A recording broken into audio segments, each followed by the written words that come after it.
Salve, salve, rapaziada ligada no canal do Penido, tá no ar mais um giro de notícias, hoje com novidades sobre o calendário brasileiro. Temos desdobramentos nessa questão que está sendo diretamente impactada com a pandemia do Covid-19. A extensão do período de férias dos atletas vai acontecer na maioria dos clubes. Vamos falar sobre o posicionamento de Flamengo, Botafogo e Vasco sobre o tema, sobre a possibilidade da Conmebol adiar ou até mesmo cancelar a edição desse ano da Libertadores e da Sul-Americana e os impactos que isso vai gerar no nosso calendário.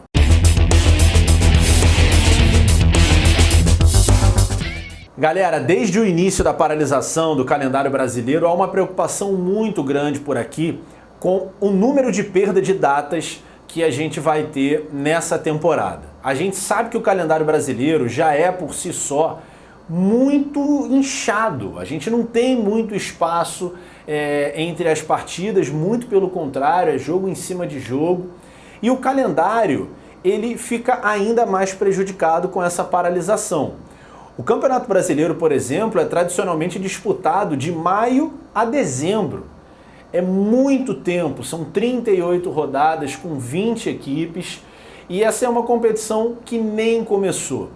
A gente tem os estaduais paralisados, a Copa do Brasil paralisada e temos ainda Sul-Americana e Libertadores da América que a gente vai tratar um pouquinho mais para frente.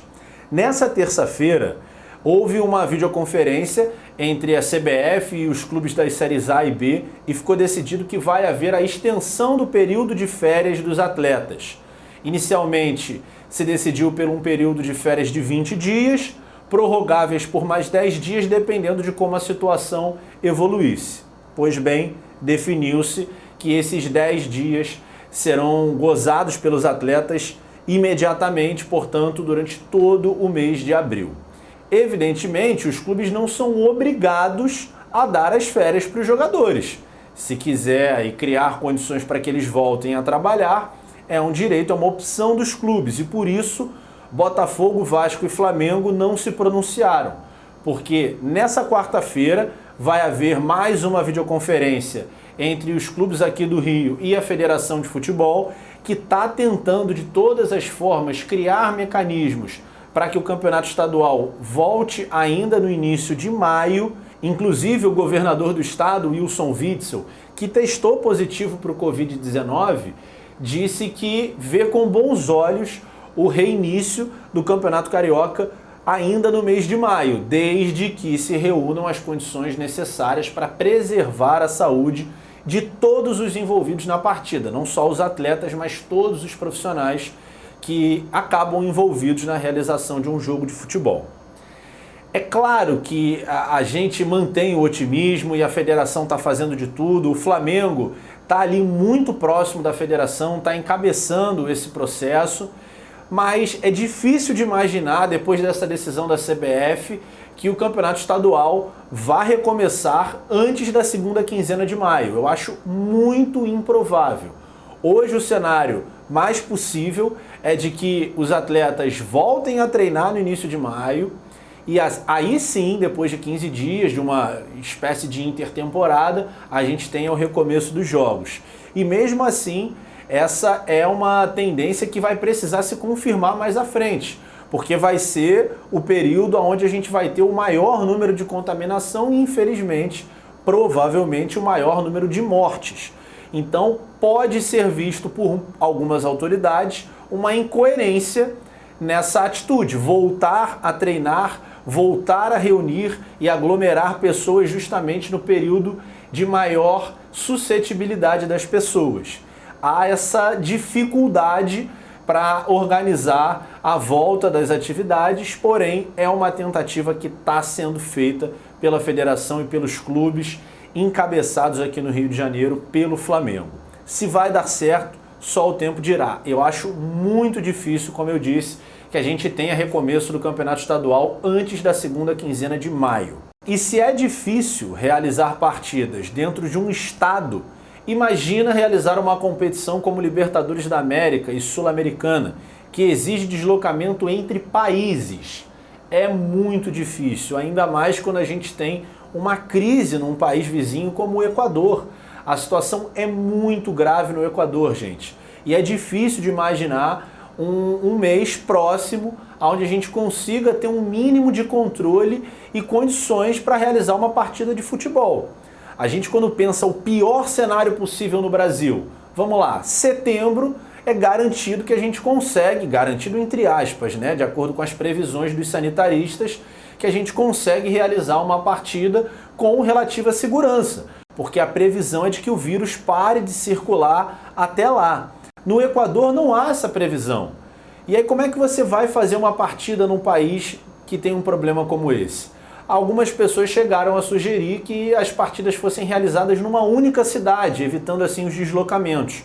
O problema é que a Libertadores está muito no início, são 32 equipes ainda. Como é que você vai realizar esse volume de jogo, onde essas equipes vão treinar, vão ficar hospedadas? É muito complicado do ponto de vista logístico realizar essa operação e por isso não está descartada a possibilidade de um cancelamento da edição de 2020 da Libertadores. Evidentemente, não é o desejo da Conmebol, não é o desejo dos patrocinadores e muito menos dos clubes, que contam com a receita vinda do direito de transmissão, da venda do direito de transmissão dos jogos, que não é pouca, além também da grana que recebe de premiação fase após fase. Seria uma tragédia para os clubes que estão na disputa dessas competições, aqui no caso do Rio, o Flamengo na Libertadores e o Vasco na Sul-Americana. Seria muito ruim. Para o Flamengo ainda tem um outro ponto, que não tem a ver com a Libertadores desse ano, mas tem a ver com um possível adiamento do Mundial de Clubes da FIFA, o novo Mundial, que estrearia em junho de 2021 e muito possivelmente vai ser adiado para junho de 2022, porque a FIFA precisou mexer no seu calendário. A Copa América e a Eurocopa, que iam ser realizadas no meio desse ano de 2020, foram transferidas para 2021. Então não vai haver espaço no calendário para realizar o Mundial de Clubes. Portanto, ele seria deslocado para junho de 2022. Ainda não é uma informação que está confirmada, mas é o que já se comenta nos bastidores da FIFA. E aí há um temor muito grande que o Flamengo, que foi a única equipe que confirmou a sua classificação entre os 24 que vão participar, por ter vencido a Libertadores do ano passado, pode ser que o Flamengo fique de fora, que os critérios de classificação mudem, porque vai haver um deslocamento de uma temporada. Então agora o que a gente tem é um pacote de dúvidas, um pacote de incertezas, de questões, como será, e um exercício de projeção de cenário. Porque também, se a temporada de a Libertadores de 2020 for cancelada, teoricamente fica valendo ainda a vaga de campeão da Libertadores de 2019. Ou então a FIFA pode, sei lá, mudar alguma coisa para contemplar o Flamengo que já estava classificado previamente. É realmente uma mudança muito brusca que a gente está vendo em todo o calendário mundial e é por isso que é muito importante que todos colaborem para que esse vírus seja controlado o mais rápido possível, para a gente tentar minimizar os impactos que não são pequenos em todos os setores da sociedade. Não é só a indústria do futebol que está sendo impactada e você que está assistindo sabe muito bem, porque provavelmente está sentindo também na sua vida esse impacto. Então é torcer para que tudo seja resolvido o mais rápido possível e para que a gente chegue a soluções criativas e que ajudem a minimizar os impactos que, como eu disse, não serão pequenos. Beleza, rapaziada? Peço aí para vocês deixarem o like, que é importantíssimo pra gente. Manda seu comentário se for novo. Vem aqui no botãozinho vermelho para se inscrever. Vai também aí no sininho, ative as notificações para você receber os avisos de novos vídeos quando a gente postar coisa nova aqui no YouTube. Até a próxima!